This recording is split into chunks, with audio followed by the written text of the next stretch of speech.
Please note I'm not doing reversals when I'm looking at the deck. For this deck, I often don't. It just kind of depends. I'm not really feeling it today. This card here on the bottom of the deck is Hearthfire, which is represented by the Eight of Wands. Eight of Wands is a lot of communication coming in. It's a lot of passion. This is associated with the heart chakra. So this has to do with issues that might be pertaining to the hearth or heart chakra, right? It has to do with love, self-love, love for others. But again, the communication of that as well. The hearth fire symbolically is everything that the family revolves around. So this is issues of family, most likely. That can be your chosen partner. That can be your kids. That can be your ancestors. In fact, we start off with this first here, which is the ancestor. The ancestor is the one who leads you back into the wisdom of the traditions, the ancients, those predecessors, those who came before you. The ancestor is wise. The ancestor has antlers, which is symbolic of antenna or higher communication, communication with the spirit world. This is about going back to your roots to understand who you are, where you come from, where you're going, what is your destiny. We see as a neighbor here in the layout, we see the Queen of Stones. The Queen of Stones is typically earth sign, like Taurus, Virgo, or Capricorn. This is the bear. This is about rhythms. This is about going into the cave on a symbolic level. That is to say, when a bear goes into the cave for hibernation in the winter or in the late fall, filled with, they've been eating fat like you wouldn't believe. They go into the cave, they hibernate. It's during the winter that they give birth to their cubs, they nurse their cubs. And then when they emerge from the den in the spring, that's when they go out into the world and teach the cub what how to survive. The cub typically stays with the mom for about 2 years, learning how to fish for salmon, learning how to overturn trees for the grub beneath. So for some of you, this may be about feeling that strong connection to your parents or your grandparents or the wisdom of those who taught you, maybe connecting with your own children, teaching them things, teaching them how to read or to write or how to hunt or to fish or to cook. This is really strong wisdom and powerful energy. And if you're not close with your parents, if they're deceased, this can also be about that longing for that, and also finding fulfillment in other ways. Is there some other symbolic way that you can connect with your parents or your grandparents if they're no longer living? How might you be able to bring forward some of that energy? If you need your own learning, this can be about going into books and learning about the wisdom, learning from the wisdom of those that have come before you in that sense. Journals and diaries. Even things like Ancestry.com that can connect you with some of your roots. Now, this other card here is also a card of family. Page of Stones is about laying the foundation for earth issues, manifestation on a earth plane. The page is maybe a younger person, also could be a Taurus, Virgo, Capricorn. But this is about nesting and protection of the home. The wren is a small bird compared to a lot of the other birds, but it can be very, very fierce when defending the nest from invaders and so on. So this has to do with that, again, that protection of family, love of family, bringing forward that energy. Natural cycles and rhythms, things that you would do at an age-appropriate time. There's things you do with your 8-year-old that you may not do with your 2-year-old, but you can lay the groundwork with the 2-year-old. Example, campcraft or counting, or sports and games like that. Anything that you do to pass on your wisdom to the next generation or to receive wisdom from the generation that came before you. And being very protective of that. So for a lot of you, again, just like we saw with the Hearthfire, this is about love of family, caring for your family, lots of passion. We do see Thanksgiving coming up, so this has a lot to do with it as well. You'll notice with our bear over here, there's these bones of whatever it's been eating. some kind of a carcass. And then the rest that comes before that. I mean, I can't help but think of Thanksgiving, how people pig out on Thanksgiving and then they pass out. You pig out, you pass out. You know, maybe you watch a football game if you can get an eye open. So a lot of us are going to be coming together with our families for traditional celebrations and feast. Happy times. These are very happy times for most of you. Now, the sun could be a Leo, potentially. The sun is the planetary ruler for the horoscope sign of Leo. But this is really just the happiest card in the deck. And this has a lot to do with that, right? Now, for some of you, too, it can involve some kind of a clearance. And the sun can be about the illumination that comes when you clear away the things that are toxic. Example, toxic thinking. Maybe for some of you, you've been thinking in some kind of a way and you have a dawning awareness, a realization, perhaps in connecting with a family member. You're able to understand some situation or some person in your family better. You're able to clear the air with someone, drawing on ancient wisdom or the wisdom from your parents or your forebears. And that can lead to great happiness and joy, clearing out the shadows so that you can feel happy and connected again. At the center of the reading, we have the Justice card, right? Our Justice card is associated with Libra and with the sign of Venus. Justice is, we recently had a Venus retrograde, which had a lot to do with going within and getting right with our yin energy. And, you know, men and women, masculine and feminine, they all have a yin side and a yang side as well. It's just to what degree, how we balance that, and we find balance with our partners in that energy as well. But justice has to do with coming to right conclusions in right mind. Understanding something, being right about something, or having a happy legal issue that's resolved. I see also in your present issues of protection, which ties me back to this Ren energy. Some of you may be trying to protect someone that you care about, someone in your family, from the blistering effects of the sun, too much sun. Sometimes people celebrate too much. They take it too far. They get too drunk. There could be a protection, a legal issue. Some people may get in trouble driving under the influence of alcohol. And you, Aries, may be trying to help your family member square that. Just like we saw here that the sun is the happiest card in the deck. Coming next, we see this protection where the deer, there's a fawn in here, is seeking protection from too much sun. It's gotten burnt at this point.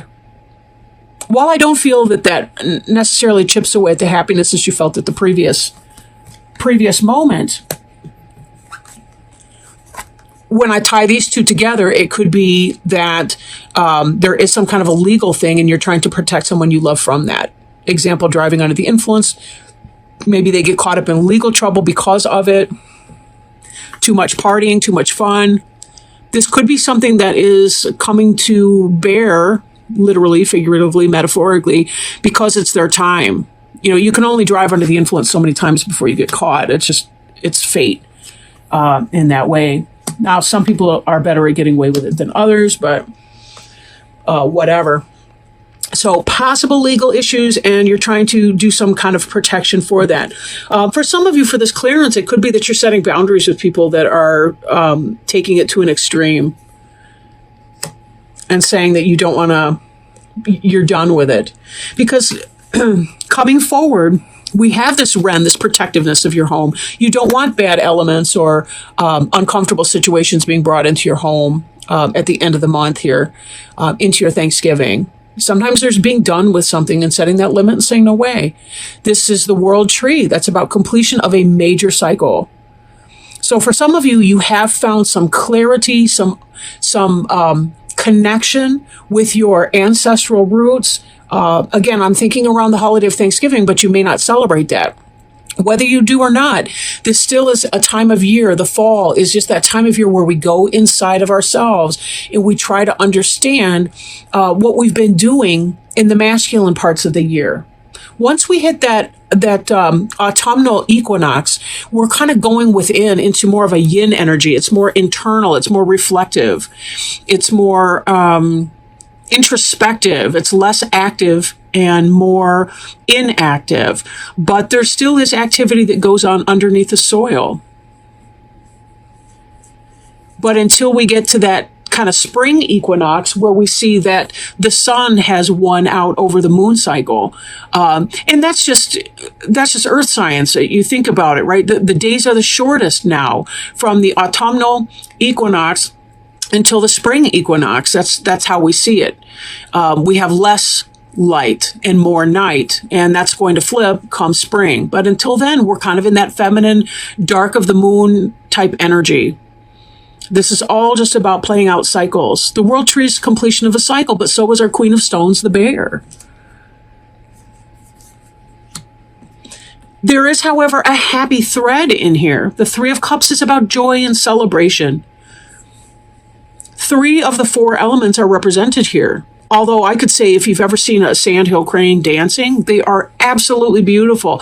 I had the privilege of seeing some in February when I was hiking around a lake with my dog. Absolutely beautiful.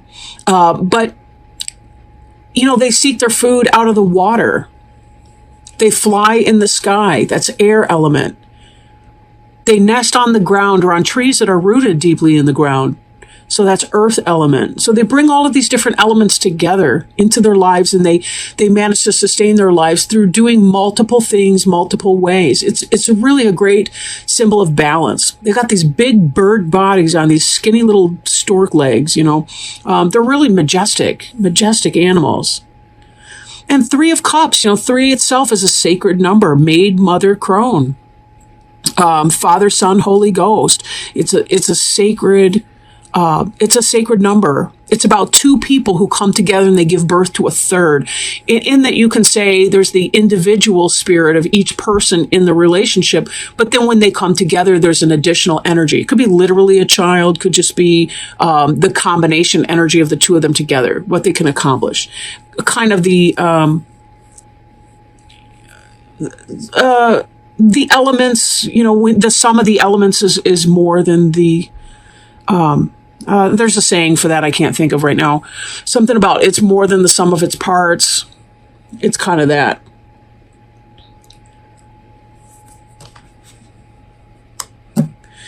But really, it does feel like, you know, if I were just going to summarize this really quickly, it looks like you guys are getting in touch with your roots. You're connecting with your family and what makes you feel wonderful about that. You're celebrating the seasons and the cycles that we're experiencing right now. You're finding a lot of joy. You're clearing away unhealthy patterns, and you're spiraling to a higher level of evolution in yourself and your understanding for good times, for spiritual satisfaction.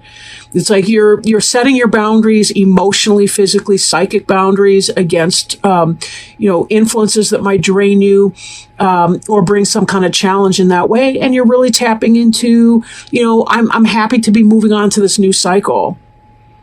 This is about bringing in new change, and what that change will look like will depend on each of you, as individuals. Now, I did want to pull, a card for you from the Animal Wise Tarot. Wow. Very powerful. So we have the card of death, which is the snake, shedding the old and resurrection. Very powerful card. It's the number 13 in the, excuse me. The death card is number 13 in the major arcana, indicating spiritual change, spiritual growth. Snake almost never, or death card, I guess, almost never indicates an actual death of a person, but rather about being reborn, so a rebirth symbol, metaphor. Ouroboros, if you think of the snake swallowing its tail, or you think about the snakes on the caduceus. I could be saying that wrong. I've never heard it said. I've only seen it in print. of the snakes that are wrapping themselves up around the staff in healing symbology that you see at hospitals or in pharmacies and so on. Shedding the old and resurrection. And just off the cuff, before I read that, this has a lot to do with the Seven of Wands clearing. But with the bear is very much about cycles, birth, death, renewal. Okay. The snake is one of the most archetypal symbols, a universal sign of healing, life, death, and rebirth. It is the epitome of transformation, and though often seen as a symbol of death, we forget that death is part of a larger cycle that includes rebirth. Death in the tarot, especially when depicted as the snake, does not in any way, shape, or form imply a physical death. However, it does indicate a transition, a shedding of the old so that the new can be born, reflecting a kind of resurrection at play within our lives. Snakes are amazing reptiles. From the moment they are born till the moment they die, they never stop growing. This is why they shed their skin. They have outgrown it. The snake's shedding of its skin reminds us that periodically we must shed what no longer fits or suits us. The cycle of death and rebirth, reflected in the shedding of the skin, is often symbolized by the Ouroboros, the ancient image of a snake swallowing its own tail, the symbol of the eternal cycle. Before snakes shed their skin, the eyes cloud over, giving the snake a trance-like appearance. To ancient shamans, this indicated the ability of the snake to move between the realms of the living and the dead. When snake appears in our lives, it often reflects opening to new realms and awakening spirit contact. Like the snake, these new realms and new spirit contacts often first raise their heads up during dreams.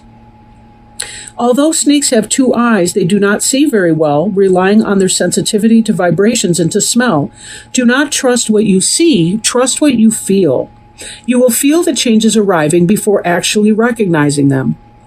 Snakes are also symbols of change and healing. They have speed and agility, so when snake comes into our life, the changes and transitions occur quickly and soon are recognized. Release any fears and do not resist the changes because they bring with them new expressions of creativity, wisdom, and strength. When snake appears, we will find opportunities for shedding the old and resurrecting some part of our life. Some questions to ask. Are we needing to make changes but aren't for some reason? Are we trying to force change too quickly? Are we hanging on to and not releasing what is no longer beneficial for us? Are we ignoring opportunities to heal our life? Yes. Are we hanging on to and not releasing what is no longer beneficial for us? Right? Clearance. Trying to force change too quickly. Again, this speaks to these cycles that we have up here that we're seeing. Cycles of change. They come whether we want them or not. It's about recognizing when our opportunity is upon us, when our door opens, not forcing the issue and not resisting it either, but merely sidestepping into our opportunity once it presents itself. Having a healthy relationship between what we can control and what we can't control.